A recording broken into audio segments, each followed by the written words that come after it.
കർക്കിടകത്തിൽ നമ്മൾ ദേഹരക്ഷയ്ക്കായിട്ട് കഴിക്കാൻ പറ്റുന്ന എള്ള് വെച്ചിട്ടുള്ള ഒരു റെസിപ്പിയാണ് ഇന്ന് ഉണ്ടാക്കുന്നത്. അതുപോലെ തന്നെ ഇത് കുട്ടികൾക്ക് പോലും കൊടുക്കാൻ പറ്റും. അപ്പോൾ അത്രയ്ക്ക് നല്ലതാണ്. പ്രത്യേകിച്ച് കുട്ടികൾക്കാണ് നമ്മളിത് കൊടുക്കേണ്ടത്. അവരുടെ ബുദ്ധിശക്തിക്കൊക്കെ നല്ലതാണ്. അതുപോലെ അയൺ കുറവുള്ളവർക്കൊക്കെ, പ്രത്യേകിച്ച് കുട്ടികൾക്കൊക്കെ വിളർച്ചയൊക്കെ ഉണ്ടാകും, അനീമിയ അതുപോലെ അയണൊക്കെ കുറഞ്ഞിട്ടുള്ള ഒരു പ്രശ്നമൊക്കെ ഉണ്ടാകും. അതിനൊക്കെ വളരെ നല്ലതാണ് ഇത് കൊടുക്കുന്നത്. അപ്പോൾ ദിവസവും നമുക്ക് 1-2 ടേബിൾ സ്പൂൺ വെച്ചിട്ട് രാവിലെയോ വൈകുന്നേരമോ ഒക്കെ ഇത് കൊടുക്കാൻ പറ്റും. എള്ളിന് ഒരുപാട് ഗുണങ്ങളുണ്ട്. നമ്മൾ പറഞ്ഞാൽ തീരാത്ത അത്രയും ഗുണങ്ങളുണ്ട്. അപ്പോൾ നമ്മളെ വീടുകളിൽ തന്നെ ഉപയോഗിക്കുന്ന ഉലുവ, ജീരകം, എള്ള് ഇതുപോലെയൊക്കെ ഉള്ള സാധനങ്ങൾ നമ്മൾ ഡെയിലി ലൈഫിൽ യൂസ് ചെയ്യുന്നതാണ്. അപ്പോൾ അതിൻ്റെ ഗുണങ്ങൾ പലതും നമുക്ക് അറിയാണ്ടാണ് യൂസ് ചെയ്യുന്നത്. അപ്പോൾ നമുക്ക് നോക്കാം ഇതിന് എത്രത്തോളം ഗുണമുണ്ട് എന്നുള്ളത്. നമ്മൾ സാധാരണ എള്ള് വെച്ചിട്ട് എള്ളുണ്ടയാണ് കഴിക്കാറ്. അപ്പോൾ പണ്ടൊക്കെ വീടുകളിൽ നിന്ന് പറയാറുണ്ട് ദിവസേന കുട്ടിക്ക് ഒരു എള്ളുണ്ടെങ്കിലും വെച്ച് കൊടുക്കണം, എള്ള് നമ്മളെ ശരീരത്തിന് നല്ലതാണെന്നുള്ളത്. അപ്പോൾ എള്ളുണ്ട തന്നെ വേണമെന്നില്ല, എല്ലാവർക്കും ഒരുപോലെ അത് ഇഷ്ടപ്പെടണമെന്നൊന്നുമില്ല. അപ്പോൾ ഇതുപോലെ നിങ്ങളൊന്ന് ഉണ്ടാക്കി കൊടുത്ത് നോക്കുക. അപ്പോൾ ഇത് നമുക്ക് കർക്കിടകത്തിൽ നിന്ന് മാത്രമല്ല എപ്പോൾ വേണമെങ്കിലും കഴിക്കാൻ പറ്റും, കുട്ടികൾക്ക് കൊടുക്കാനും പറ്റും. അതുപോലെ നമ്മളെ വീടുകളിലുള്ള 2-3 ഇൻഗ്രീഡിയൻസ് മാത്രമേ ഇത് ഉണ്ടാക്കാൻ വേണ്ടൂ. അതുകൊണ്ട് ആർക്കും നമുക്ക് എളുപ്പത്തിൽ ഉണ്ടാക്കാൻ പറ്റുന്ന ഒരു സാധനമാണ് ഇത്. അപ്പോൾ അത് ഉണ്ടാക്കാൻ വേണ്ടി ഞാനിവിടെ 1/2 കപ്പ് എള്ളെടുത്തിട്ടുണ്ട്. അപ്പോൾ നിങ്ങൾക്ക് കൂടുതൽ അളവിൽ വേണമെന്നുണ്ടെങ്കിൽ ഇതിൻ്റെ അളവൊന്ന് കൂട്ടി കൊടുത്താൽ മതി. ഇനി നമുക്ക് ഈ എള്ള് നല്ലപോലെ ഒന്ന് കഴുകിയെടുക്കണം. അപ്പോൾ എള്ളിലൊക്കെ നമുക്ക് കഴുകുമ്പോൾ കാണാം ഒരുപാട് ഇങ്ങനെ ആ ഒരു വെള്ളമൊക്കെ ഒന്ന് ഭയങ്കര ഒരു കറുപ്പ് കളറിലുള്ള വെള്ളമൊക്കെ കാണാം. അതുകൊണ്ട് എള്ള് നന്നായിട്ട് കഴുകിയെടുത്തിട്ട് വേണം യൂസ് ചെയ്യാൻ വേണ്ടിയിട്ട്. അപ്പോൾ ഇവരൊക്കെ കടകളിലൊക്കെ എങ്ങനെയാണ് പാക്ക് ചെയ്യുന്നതെന്ന് നമുക്ക് അറിയൊന്നുമില്ല. അപ്പോൾ അതുകൊണ്ട് ഇങ്ങനത്തെ സാധനങ്ങളൊക്കെ നന്നായിട്ട് കഴുകിയിട്ട് വേണം നമ്മൾ യൂസ് ചെയ്യാൻ വേണ്ടിയിട്ട്. അതുപോലെ തന്നെ ഞാനിതൊരു 2-3 പ്രാവശ്യം ഒന്ന് കഴുകിയെടുക്കുന്നുണ്ട്. എന്നിട്ടൊന്ന് അരിപ്പയിലേക്ക് അരിച്ച് ഒഴിച്ചാൽ മതി. അപ്പോൾ എള്ളൊന്നും അങ്ങനെ നഷ്ടമാവില്ല. അപ്പോൾ നമ്മൾ നല്ലപോലെ ഒന്ന് കഴുകിയെടുത്തിട്ട് അരിപ്പയിലേക്കൊന്ന് ഊറാനിട്ടിട്ടുണ്ട്. ഇനി നമുക്കിതൊരു പാന് അടുപ്പത്ത് വെച്ചിട്ട്, അതായത് ഒരു അടികട്ടിയുള്ളൊരു പാന് തന്നെ വെക്കുന്നുണ്ട്. എന്നിട്ട് നമുക്കൊരു ലോ ടു മീഡിയം ഫ്ലെയിം വെച്ചതിന് ശേഷം നന്നായിട്ട് ഇതൊന്ന് വറുത്തെടുക്കണം. അപ്പോൾ വെയിലൊക്കെ ഉണ്ടെങ്കിൽ എന്ന് പറയുമ്പോൾ നമുക്ക് കഴുകിയിട്ട് വെയിലത്ത് വെച്ച് ഉണക്കിയാൽ മതി. ഇപ്പോൾ മഴേൻ്റെ സീസൺ ആകുമ്പോൾ എന്ന് പറയുമ്പോൾ നമുക്ക് വെയിൽ കിട്ടില്ല. അപ്പോൾ ഇങ്ങനെ ചെയ്തെടുത്താൽ മതി. അല്ലെങ്കിൽ നമുക്ക് ഒരു കോട്ടൺ തുണിയിലൊക്കെ വിരിച്ചിട്ട് ഒരു 1-2 മണിക്കൂർ ഒന്ന് ഇത് ഉണക്കിയെടുത്താൽ മതി. അല്ലെങ്കിൽ ഫാനിൻ്റെ കാറ്റിനോ അങ്ങനെയൊക്കെ വെച്ചിട്ട് നിങ്ങൾക്ക് ചെയ്യാം. എന്നിട്ട് ഇതുപോലെ ഒന്ന് വറുത്തെടുക്കണം. എന്തായാലും ഒരു വെള്ളത്തിൻ്റെ ആ ഒരു അംശം ഉണ്ടാകും, നമ്മൾ വെയിലത്തിട്ട് ഇതാക്കുന്ന പോലെയല്ലല്ലോ. അപ്പോൾ ഇത് നന്നായിട്ട് നമുക്ക് ചെറിയ തീയിലിട്ടിട്ടൊന്ന് വറുത്തെടുക്കാം. ഇതുപോലെയുള്ള സാധനങ്ങളൊക്കെ നമ്മൾ രാവിലെ തന്നെ വെറും വയറ്റിൽ കഴിക്കുന്നതാണ് നല്ലത്. അങ്ങനെയാകുമ്പോൾ ശരീരത്തിൽ കൂടുതൽ നമുക്ക് ആഗിരണം ചെയ്യാൻ വേണ്ടിയിട്ട് ഹെൽപ്പ് ചെയ്യും. അപ്പോൾ ഈ എള്ള് നമ്മൾ വറുക്കുന്നതെന്ന് പറഞ്ഞു കഴിഞ്ഞാൽ അതിൻ്റെ വെള്ളത്തിൻ്റെ അംശമൊക്കെ ഒന്ന് പോയി കഴിയുമ്പോൾ അത് നന്നായിട്ടൊന്ന് പൊട്ടി വരും. അപ്പോൾ കരിഞ്ഞു പോകാതെ ഒന്ന് സൂക്ഷിക്കുക. അപ്പോൾ നന്നായിട്ട് പൊട്ടി വരുന്ന സമയത്താണ് നമ്മൾ ഈ ഫ്ലെയിം ഓഫാക്കേണ്ടത്. സാധാരണ പണ്ടത്തെ ആൾക്കാരൊക്കെ പറയുന്നത് എള്ള് കുതിർത്ത് കഴിക്കണം എന്നാണ് പറയുന്നത്. എള്ളിൽ ധാരാളം കാൽസ്യം, ഫോസ്ഫറസ്, മഗ്നീഷ്യം ഇതെല്ലാം അടങ്ങിയിരിക്കുന്നുണ്ട്. അതുകൊണ്ട് തന്നെ നമ്മളെ ശരീരത്തിന് എന്തുകൊണ്ടും നല്ലതാണ് ഇതൊക്കെ കഴിക്കുന്നത്.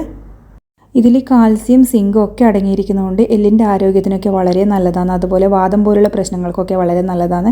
അപ്പോൾ പ്രത്യേകിച്ച് സ്ത്രീകളിലൊക്കെ എല്ല് തേയ്മാനം പോലുള്ള രോഗങ്ങളൊക്കെ നമ്മൾ ആർത്തവ വിരാമ ശേഷമാണ് വരുന്നത്. അപ്പോൾ അതൊക്കെ ഒഴിവാക്കാൻ വേണ്ടിയിട്ട് പതിവായിട്ട് എള്ള് കഴിക്കുന്നത് വളരെ നല്ലതാണ്. അപ്പോൾ എള്ള് നന്നായിട്ട് ഇവിടെ മൂത്ത് വന്നിട്ടുണ്ട്. ഇത് പൊട്ടി വരുന്നുണ്ട്. അപ്പോൾ നിങ്ങൾക്ക് കാണാൻ പറ്റുന്നുണ്ടോ എന്നറിയില്ല. ഈ ഒരു സമയത്ത് നമുക്ക് തീ ഒന്ന് കുറച്ച് വെച്ചതിന് ശേഷം ഒന്ന് തണുക്കാൻ വേണ്ടി മാറ്റി വെക്കാം. ഇനി സെയിം പാനിൽ തന്നെ നമ്മൾ അവിലിട്ട് കൊടുക്കുന്നുണ്ട്. അപ്പോൾ മട്ട അവിലാണ് ഇട്ട് കൊടുക്കുന്നത്. അതേ അളവിൽ തന്നെ നമ്മൾ 1/2 കപ്പാന്ന് എടുത്തിട്ടുണ്ടെങ്കിൽ 1/2 കപ്പ് തന്നെ അവിൽ ഇട്ട് കൊടുക്കാം. എന്നിട്ട് ചെറിയ തീയിലിട്ടിട്ടൊന്ന് വറുത്തെടുക്കണം. അവിലും ഇതുപോലെ കരിഞ്ഞ് പോകാണ്ട് സൂക്ഷിക്കുക. അപ്പോൾ വെള്ള അവിലിനേക്കാളും കൂടുതൽ മട്ട അവിലെടുക്കുന്നത്, അതായത് റെഡ് അവിലുണ്ടല്ലോ, അതെടുക്കുന്നതാണ് നല്ലത്. അപ്പോൾ അതാകുമ്പോഴാണ് കഴിക്കാനും ടേസ്റ്റ് ഉണ്ടാവുന്നത്. അപ്പോൾ ചുവന്ന അവിലാകുമ്പോൾ അതും ഹെൽത്തിന് വളരെ നല്ലത് തന്നെയാണ്. അപ്പോൾ ആ ഒരു കളറൊക്കെ ഒന്ന് മാറി വരുന്നുണ്ട്. അത് നമുക്ക് വേറൊരു പാത്രത്തിലേക്ക് മാറ്റി കൊടുക്കാം. ഇനി വേറെ വലിയ കാര്യമായിട്ടുള്ള പണിയൊന്നുമില്ല. 1-2 ടേബിൾ സ്പൂൺ നെയ്യ് ഇതിലേക്കൊന്ന് ഒഴിച്ചു കൊടുക്കാം. നെയ്യൊക്കെ നിങ്ങളെ ഇഷ്ടത്തിനനുസരിച്ച് എടുക്കാം. അപ്പോൾ നെയ്യും എന്ന് പറയുന്നത് നല്ലൊരു ഹെൽത്തിന് നല്ലൊരു സാധനം തന്നെയല്ലേ. അപ്പോൾ അതും കൂടുതൽ അളവിൽ ചേർക്കുന്നതുകൊണ്ട് കുഴപ്പമൊന്നുമില്ല. പ്രത്യേകിച്ച് കുട്ടികൾക്കൊക്കെ കൊടുക്കുന്നതിന് നല്ലത് തന്നെയാണ്. അപ്പോൾ തേങ്ങ ഒന്ന് ചെറിയത് കുറച്ചിട്ട് കൊടുക്കുന്നുണ്ട്. അതും നമ്മൾ സെയിം ക്വാണ്ടിറ്റി തന്നെ എടുക്കുന്നത്. എല്ലാം നമ്മൾ 1/2 കപ്പ് വെച്ചിട്ടാണ് എടുക്കുന്നത്. അപ്പോൾ ഇത് ചെറിയ തീയിലിട്ടിട്ട് വേണം വറുത്തെടുക്കാൻ വേണ്ടിയിട്ട്. തേങ്ങയുടെ കളറൊന്നും മാറി നന്നായിട്ട് ഫ്രൈ ആവേണ്ട ആവശ്യമൊന്നുമില്ല. അപ്പോൾ നമ്മൾ ഈ പശുനെയ്യ് എന്ന് പറയുന്നത് വീട്ടിൽ നിന്ന് ഉണ്ടാക്കിയതാണ്. അതുകൊണ്ടാണ് ഈ ഒരു മഞ്ഞ കളറുള്ളത്. അപ്പോൾ ആ ഒരു കളറാണ് തേങ്ങക്ക് കിട്ടിയത്. അല്ലാണ്ട് തേങ്ങ ബ്രൗൺ കളറാക്കി എടുക്കുന്നതൊന്നുമല്ല. ജസ്റ്റ് ഒരു 2-3 മിനിറ്റ് ചെറിയ തീയിലിട്ടിട്ട് ഒന്ന് വറുത്തെടുത്താൽ മാത്രം മതി. അതിൻ്റെ ആ ഒരു വെള്ളത്തിൻ്റെ അംശമൊക്കെ ഉണ്ടെങ്കിൽ അതൊന്ന് പോയി കിട്ടാൻ വേണ്ടിയിട്ട് മാത്രമാണ് ഇങ്ങനെ ചെയ്യുന്നത്. അപ്പോൾ ഉള്ളിൽ ധാരാളം അയണാണ് അടങ്ങിയിരിക്കുന്നത്. അതുകൊണ്ടാണ് കുട്ടികൾക്ക് പ്രത്യേകിച്ചിട്ട് അങ്ങനത്തെ ഒരു ബുദ്ധിമുട്ടുണ്ടാവുമല്ലോ, അയണിൻ്റെ കുറവൊക്കെ. അതുകൊണ്ടാണ് ഇത് വളർച്ച പോലുള്ള പ്രശ്നങ്ങൾക്കൊക്കെ വളരെ നല്ലതാണെന്ന് പറയുന്നത്. അതുപോലെ നമ്മളെ ദഹനേന്ദ്രിയ ആരോഗ്യത്തിനൊക്കെ വളരെ നല്ലതാണ് എള്ള് കഴിക്കുന്നത്. അപ്പോൾ ഇതാ നമ്മൾ തേങ്ങ ഒന്ന് നന്നായിട്ട് അതിൻ്റെ ഒരു വെള്ളപ്പറ്റൊക്കെ ഒന്ന് മാറിയിട്ടുണ്ട്. അതിനുശേഷം നമ്മളിതിലേക്ക് ഒരു അച്ച് ശർക്കര ഇതിലേക്കൊന്ന് ഉരുക്കിയിട്ട് ഒഴിച്ചു കൊടുക്കുന്നുണ്ട്. ശർക്കര ഒരുപാട് വേണ്ട, കാരണം നമ്മൾ ഉലുവയൊന്നുമല്ലല്ലോ നമ്മളിതിൽ ഇട്ടത്. അപ്പോൾ ഒരു കയ്പിൻ്റെ അങ്ങനത്തെ ഒരു പ്രശ്നമൊന്നും ഉണ്ടാവില്ല. അപ്പോൾ അതുകൊണ്ട് ഒരു കഷ്ണം മാത്രം എടുത്താൽ മതി, ഒരു പേരിന് എടുക്കുക, അത്രേ ഉള്ളൂ. അപ്പോൾ അത് നന്നായിട്ടൊന്ന് അരിച്ചിട്ട് നമുക്ക് ഒഴിച്ചു കൊടുക്കാം. വലിയ കല്ലോ അങ്ങനെ എന്തെങ്കിലും പ്രശ്നങ്ങളുണ്ടെങ്കിൽ അത് ഒഴിവായി കിട്ടാൻ വേണ്ടിയിട്ടാണ് അങ്ങനെ ചെയ്യുന്നത്. അപ്പോൾ ഇതത് നമ്മൾ ഒഴിച്ചു കൊടുത്തതിന് ശേഷം ഫ്ലെയിം ഒന്ന് ഇത്തിരി കൂട്ടി കൊടുത്തിട്ടുണ്ട്. ഇനി അതൊന്ന് തിള വരട്ടെ. അപ്പോൾ തിള വരുന്നവരെ നമുക്കിതൊന്ന് വെയിറ്റ് ചെയ്യാം. ആർത്തവ സമയത്തൊക്കെ സ്ത്രീകൾക്ക് എള്ള് കഴിക്കുന്നത് വളരെ നല്ലതാണ്. ഇതിൽ അയേൺ, രക്തനഷ്ടം കൊണ്ടുള്ള വിളർച്ചയ്ക്ക് തടയാൻ വേണ്ടിയിട്ട് ഹെൽപ്പ് ചെയ്യുന്നുണ്ട്. അതുപോലെ ആർത്തവ ക്രമക്കേടുകൾ ഉണ്ടെങ്കിൽ അതിനും വളരെ നല്ലതാണ്. അതിലെ ഈസ്ട്രജനാണ് നമുക്കിതിന് ഗുണം നൽകുന്നത്.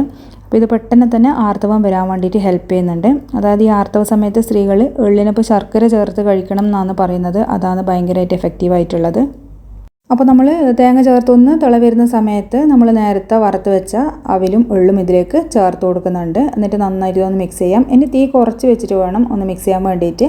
നമ്മൾ ശർക്കര പാനി ആ തേങ്ങയെല്ലാം എള്ളിലും അവിലും നല്ലോണം ഒന്ന് പിടിച്ച് കിട്ടുന്നവരെ മാത്രം ഒന്ന് മിക്സ് ചെയ്താൽ മതി. അതുപോലെ തന്നെ ആ ഒരു ശർക്കര പാനീൻ്റെ ആ ഒരു വെള്ളപ്പറ്റൊക്കെ ഒന്ന് മാറി വരുന്നവരെ ഒന്ന് ഡ്രൈ ആക്കി എടുത്താൽ മാത്രം മതി. പിന്നെ അതുപോലെ തന്നെ ഇതിൽ കുറച്ചൊരു ടേസ്റ്റ് കിട്ടാൻ വേണ്ടിയിട്ട് ഞാനിതിലേക്ക് കുറച്ച് ഏലക്കാപ്പൊടിയും കൂടിയും ചേർക്കുന്നുണ്ട്. അപ്പോൾ ഏലക്കാപ്പൊടി ഇഷ്ടമുണ്ടെങ്കിൽ മാത്രം ചേർത്താൽ മതി. അപ്പോൾ ഇതും കൂടി ചേർക്കുമ്പോൾ ഒരു പ്രത്യേക ഒരു ഫ്ലേവറാണ്, കുട്ടികൾക്കൊക്കെ തിന്നാൻ ഭയങ്കര ഇഷ്ടമായിരിക്കും. അപ്പോൾ അതും കൂടി ചേർത്തിട്ട് നല്ലപോലെ വീണ്ടും ഒന്ന് മിക്സ് ചെയ്ത് കൊടുക്കാം. അപ്പോൾ ചെറിയ തീയിലിട്ട് കുറച്ച് സമയം ഒന്ന് ഇത് ഇളക്കിയെടുത്താൽ മാത്രം മതിയാകും. അതുപോലെ തന്നെ ഒരു ടേബിൾ സ്പൂൺ കൂടി നെയ്യ് ചേർക്കുന്നുണ്ട്. അപ്പോൾ നെയ്യ് എത്രത്തോളം ചേർത്ത് കഴിഞ്ഞാൽ അത്രയും നല്ലത് തന്നെയാണ്.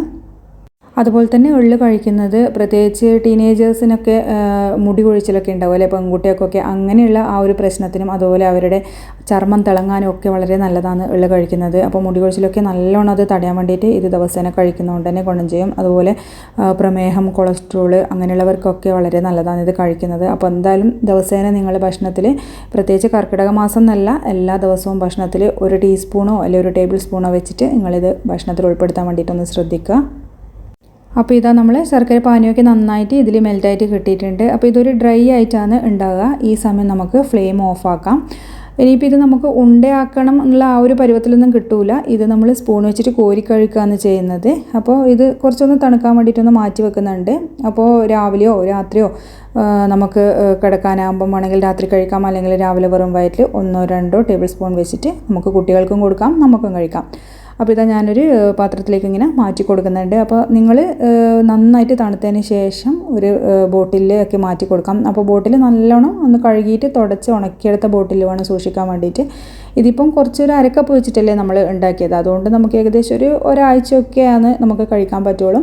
അപ്പോൾ ഒരുപാട് ക്വാണ്ടിറ്റിയിലൊക്കെ ഉണ്ടാക്കുന്നതാണെങ്കിൽ വലിയ ബോട്ടിൽ സൂക്ഷിച്ചിട്ട് നമുക്ക് പുറത്ത് വെച്ചാൽ തന്നെ ഇത് കേടാവുന്നില്ല. കാരണം നമ്മളിതിൽ കേടാവേണ്ട സാധനം എന്ന് പറയാൻ തേങ്ങ മാത്രമേ ഉള്ളൂ.